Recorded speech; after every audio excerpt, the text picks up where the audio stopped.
Hey everybody, David from Game Saru here, and today's Game Center Saru video that we're doing is looking over this cute little metal game that we picked up. It's a Pokemon metal game. Tons of these were made. This one I happened to pick up. I forgot if it was off Yahoo Japan. I think it was, or my distributor found it. I don't remember, but this one's real cute. It's real small. It was real easy to get up into the loft section. So here it is, and we've got it up in the loft for our little section of smaller cabs up here. I think this space is really going to shape up real nice. I'm looking forward to seeing what we can do with it. So anyway, without further ado, we're going to get this thing open and take a little look over the cab and the game, plug it in, give it a play, give it a whirl, see what we got with it. So this is one of those small little cabs that people like to convert to like mini candy cabs or something like that. There's tons of them. They're super cheap. They're not, they're nothing crazy or fancy or anything like that. I wanted to keep this one because it's Pokemon. I might go back later and convert some others. I think it'd be cute. I think it'd be good to do a video on it, kind of show the process. A lot of people, as I mentioned, a lot of other people have done it, but one of the great things about these is they come with these tiny little CRTs, which, just you literally swap out the control panel, do all your wiring inside, and you've got a pretty nice and pretty easy to do mini candy cab conversion. Now, in terms of other mini candy cabs, there are other mini candies that are, on the horizon. I can't really talk too much about them as of, well, I guess I can, since JPO will have already passed by the time this gets uploaded, but EXA is making these small like candy-sized cabs like these with a Musi, and they'll be announced at JPO 2023, which is in 2 months or so, and I'll probably put some up here, mainly the vertical ones. The horizontal ones are probably too wide to fit in here. But anyway, I digress. That's all, kind of future plans. Let's open this thing up and take a look at it. So I'm going to roll this back a little bit more. I'm going to grab the camera and look it over. Let's see here.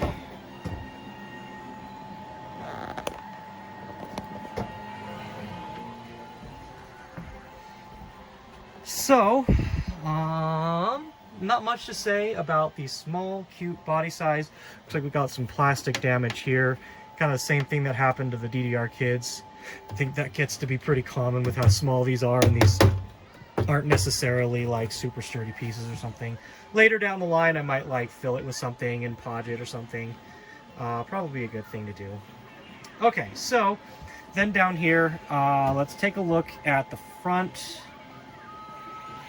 Oh yeah, so there is the coin insert there, but I wonder, because there's a metal in, metal out thing down here, but we've got our counter.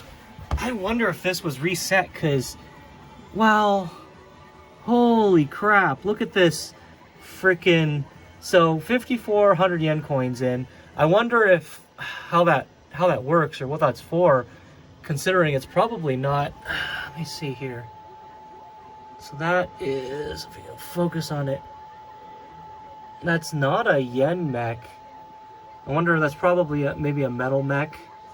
It's unusual that it has that there, because like there's only 54 on the 100 yen counter, but you look at the rest, this is, a lot more, like, Jesus freaking Christ, how many metals have gone through this thing. But it gives you an idea what the payout is. Like 58 out of 71 or so. Yeah, so down here, we've got this coin chute that drops the metals. Let's see how this goes. That's from the hopper. So there's this one that spits it out of the hopper into there, and then there's this one up here that drops it from up here. Once we get this fired up, we'll kind of look into that a bit more. I don't have any metals on me at the moment, so I think when I fire this up, it might freak out at me a little bit. There's a a spare tang in there. I don't know what that's for, but oh, the tang's probably for that. I actually just pulled some locks, so I can probably, I'll get a coin box lock on there.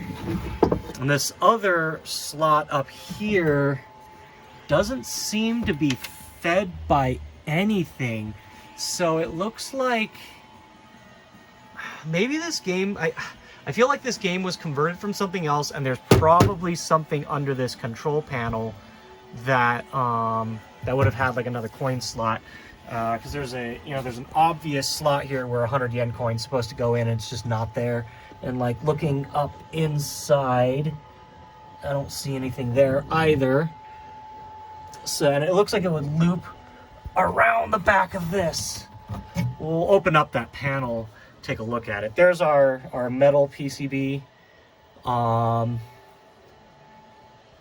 Nothing to say there. This is loose. This looks like it goes on top of the hopper. Yeah, so this is a frame for the hopper. Probably needs to sit there like that. Okay, let's see, manuals. Here we've got the manuals. Looks like a purchase sheet or something. I don't know. Let's see here.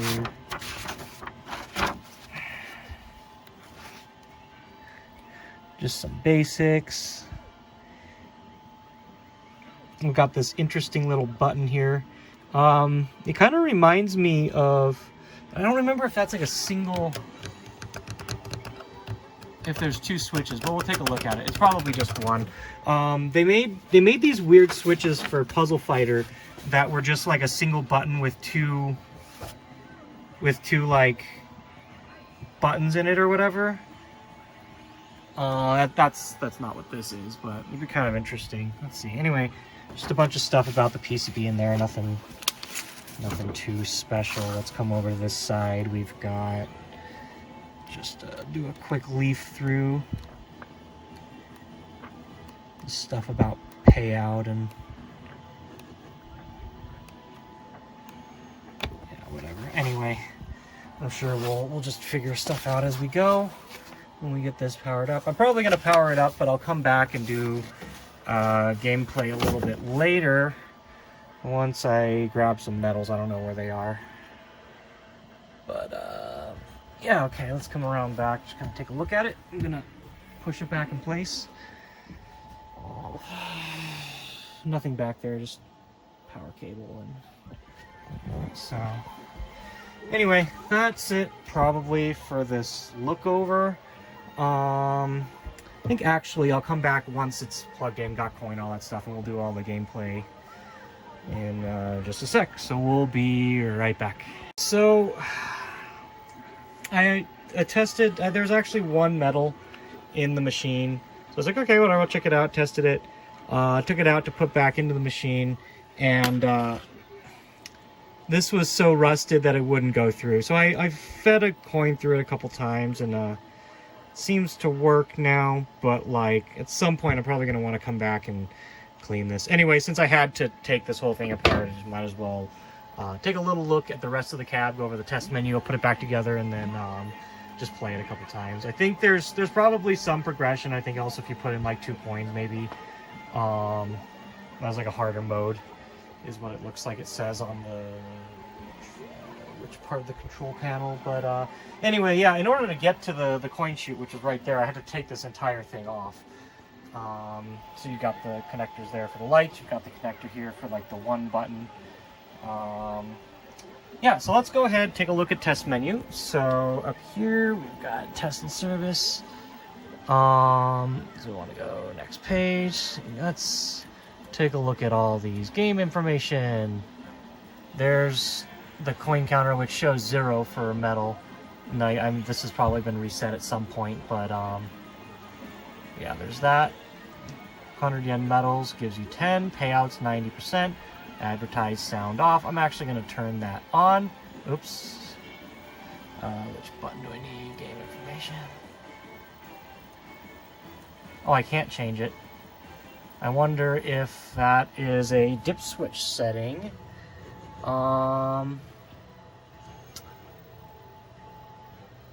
Yep, that's the dip switch setting. That's it. That's probably in the manual. There's a volume pots there. I'm not gonna show it. I'll just change it before we play again. But I am gonna turn on a track sound. Wind wave small. I'm probably not gonna mess with any of that stuff for the purpose of this. JP mode. NC, metal count, metal payout, JP payout. Not sure what that is. Anyway, going on. So that's that. IO test. There's pretty much nothing really special there. I'm not gonna really. There's no point because there's barely nothing in terms of inputs.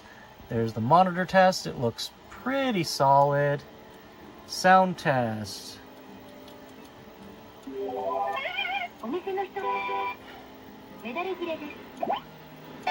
Might as well scroll through this.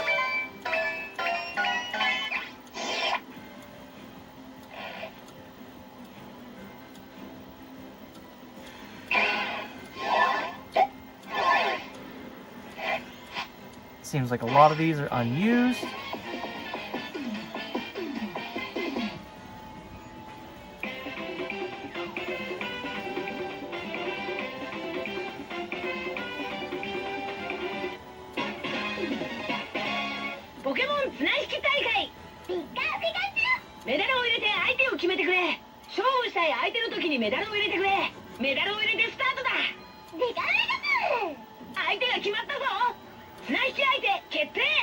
Actually, let's just try from here.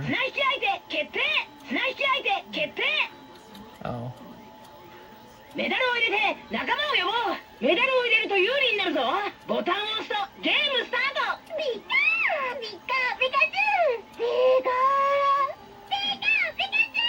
Also, just to note, like on the screen, you can definitely see the burn there. That might be it. Oh, nope.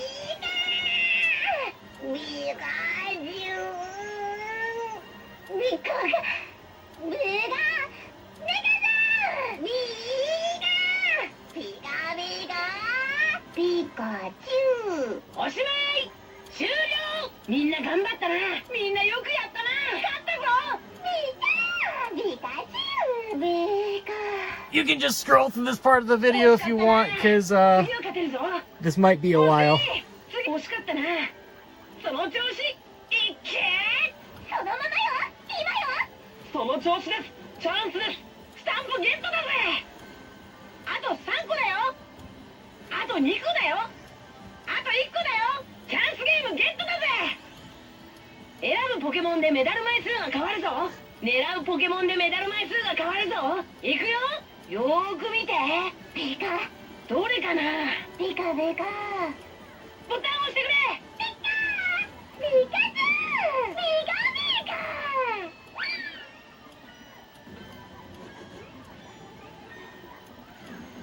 Are we finally out? I think we might finally have run out. Let's go through the rest.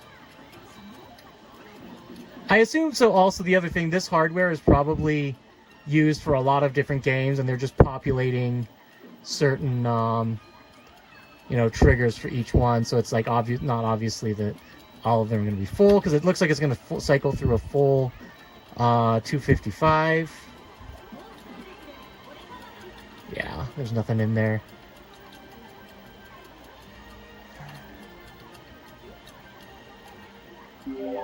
Okay, so that's that. Turn test menu, data clear, nope, test program, okay. So that's all of it for test menu, and like I said, I'm gonna put this back together before I, you know, run some metals through it and play it a little bit or something, but yeah, I'll be right back. All right, I'm back, and I've figured out a few more things. I found one more metal, and I found the coin mech in the back for the 100 yen, so I hooked up the 100 yen. And like I said, I think this is supposed to spit out 10 metals for what it looks like, so probably putting this in is going to cause it to air out. I'm going to throw the two metals in and do that at least, though, just to be able to see. Oh, it may not even be wired correctly. It didn't even take it. Oh, no, there we go. Okay. Yeah, so it's probably going to try and spit out too much, throw an error. Also, I noticed this metal counter, or the 100 yen credit counter is probably not set up, which is why it's not so high. Yeah, so anyway, eventually it's going to throw an error. I'm just going to test menu it out right now. But, okay, so for actual gameplay, I'm not going to spend a lot of time on this. This isn't like a super significant game or anything, but I think I've pretty much like won every game I've tried to play, so I'm going to try with putting in 1. Okay, and then you start with 1 player, and I think with the number of medals you put in, it increases that, but like, I can just start with 1. I'm just going to button mash it and win. Oh, and I got 2 medals that time. I think it's, the last few times I've been getting only 1, but so I guess now we've got a good chance, because I think you're supposed to fill up those stamps as you play, and then I guess you have to choose the correct one. And since there's only 1 button, and so there I get 2 more medals. Shut those in so that we get them. So I guess that's how you get extra medals, and then yeah, so then the stamps reset. Then I have to put in some more medals to start. So I'm going to put in 2 this time, because it looks like the more you put in, the more eyeball you get, and the more friends you get. And actually, I'm just gonna credit all the way up. Hang on. So that's all 5 of them, which I bet is. Ugh. So maybe that just makes it easier, because I only got like 1 medal out of that, for example. Looks like I get a stamp for winning. Let's do a single. Let's do, I don't know, let's do 2 this time.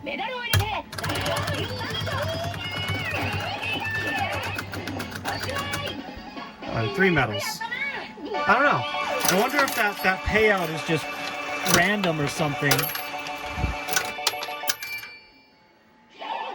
And then you get a stamp each time, it looks like. Let's just cycle it through 1 more time. And oh god, there's a 10 there, so I guess let's credit it. Oh no, so that just keeps increasing. Jesus.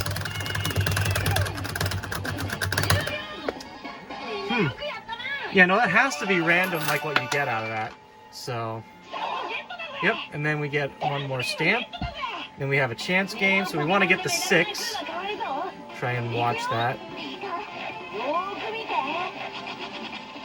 Yeah, that's kind of impossible. Yeah. So I think that's like the whole cycle of the game. It's not really anything more to it than that, but oh, is it letting me play again? I guess it's letting me play again. Let's do 1 more.